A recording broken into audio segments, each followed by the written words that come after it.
ವಿದ್ಯಾರ್ಥಿಗಳೇ ನಮಸ್ಕಾರಗಳು. ಬೋಳೇಶಂಕರ ನಾಟಕ ದೃಶ್ಯ 11 ವಾಸಿಯಾಗದ ರೋಗ.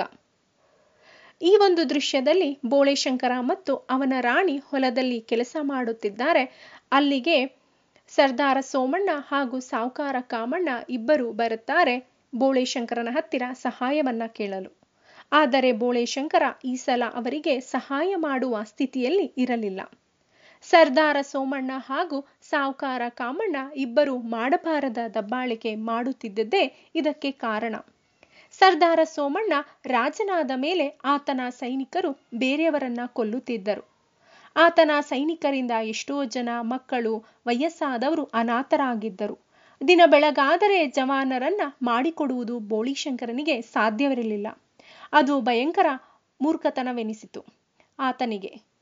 ಇನ್ನು ಸಾವುಕಾರ ಡಬ್ಬುನ ತೆರಿಗೆ ಭಾರ ಸಹಿಸದೆ ಜನ ತಮ್ಮಲ್ಲಿಯ ಹಸು ಕರು ಮಾರಿ ತೆರಿಗೆ ಕಟ್ಟಿ ಬೋಳೇಶಂಕರನ ರಾಜ್ಯಕ್ಕೆ ಹೊಲಸೆ ಬರುತ್ತಿದ್ದರು. ಡಬ್ಬುನ ಕಾರ್ಖಾನೆಗಳ ಹೊಗೆ ನುಂಗಲಾರದೆ ಜನ ಓಡಿ ಬರುತ್ತಿದ್ದರು. ಬೆಳೆಯುವ ಮಕ್ಕಳಿಗೆ ಹಸುವಿನ ಹಾಲು ಸಿಕ್ಕುವುದಿಲ್ಲ.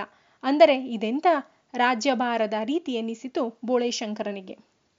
ಅಂತೆಯೇ ಸರ್ದಾರ ಹಣ ಸೈನ್ಯದ ಸಹಾಯ ಮಾಡಬೇಕೆಂದು, ಡಬ್ಬು ಹಣದ ಸಹಾಯ ಬೇಕೆಂದು ಕೇಳಿದಾಗ ಬೋಳೇಶಂಕರ ಅವರು ಮಾಡುತ್ತಿದ್ದೆಲ್ಲವನ್ನ ಹೇಳಿ ತಾನು ಇನ್ನು ಯಾವ ಸಹಾಯ ಮಾಡಲು ಸಾಧ್ಯವಿಲ್ಲವೆಂದು ಸ್ಪಷ್ಟಪಡಿಸಿದ.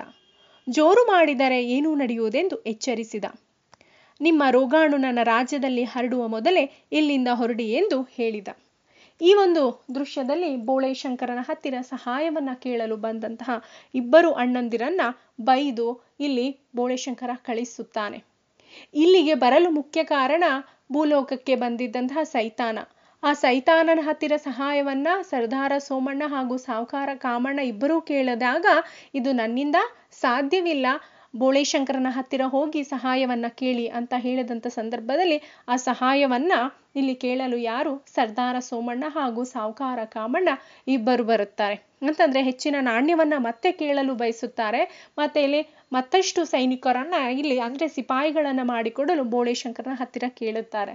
ಆದರೆ ಬೋಳೇಶಂಕರ ಅದಕ್ಕೆ ಒಪ್ಪುವುದಿಲ್ಲ. ಯಾಕಂತಂದ್ರೆ ಇವರ ರಾಜ್ಯಭಾರದಿಂದ ಇಲ್ಲಿ ಎಲ್ಲರೂ ಕೂಡ ಅನಾಥರಾಗಿದ್ದಾರೆ. ಹಸಿವಿನಿಂದ ಕೆಲವರು ನರಳುತ್ತಾ ಇದ್ದಾರೆ. ಸೊ ಇವರ ರಾಜ್ಯಭಾರದಿಂದ ಎಲ್ಲವೂ ಕೂಡ ಇಲ್ಲಿ ಹಾಳಾಗ್ತಾ ಇದೆ ವಾತಾವರಣ. ಸೊ ಯಾವುದರಿಂದಲೂ ಕೂಡ ಪ್ರಯೋಜನ ಇಲ್ಲ ಅಂತ ಹೇಳಿ ಇಲ್ಲಿ ಯಾರು ಬೋಳೇಶಂಕರ ಆ ಸರ್ದಾರ ಸೋಮಣ್ಣ ಹಾಗೂ ಸಾವುಕಾರ ಕಾಮಣ್ಣ ಇಬ್ಬರನ್ನ ಅಲ್ಲಿಂದ ಓಡಿಸುತ್ತಾನೆ.